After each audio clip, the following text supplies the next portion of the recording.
Welcome to our channel. Today we how to enroll in Bank of America online banking. Start here step by step clearly.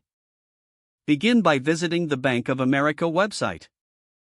Locate the sign in option at the top right corner of the home page.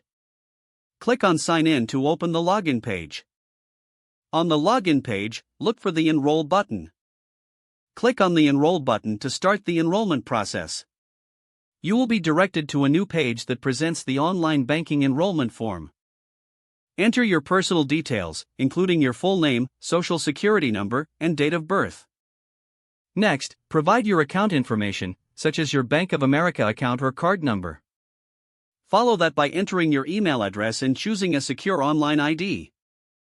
You'll also need to create a password that meets the specified security requirements.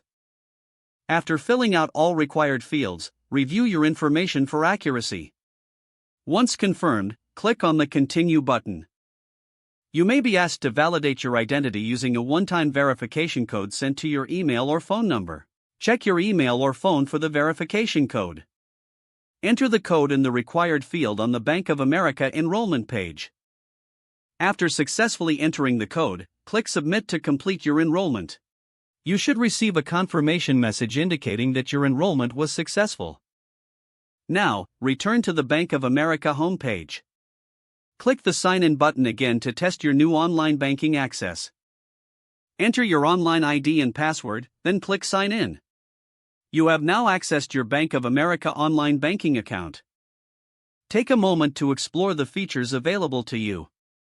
If the page does not load, refresh the browser or try again in a private or incognito window.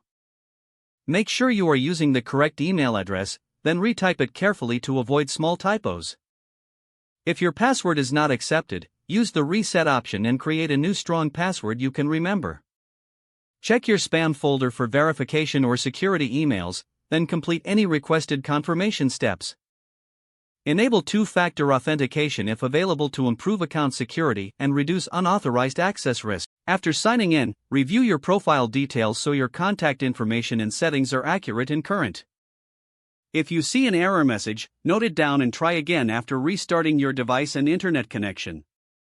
Don't forget to like this video and subscribe to our channel for more step-by-step tech guides.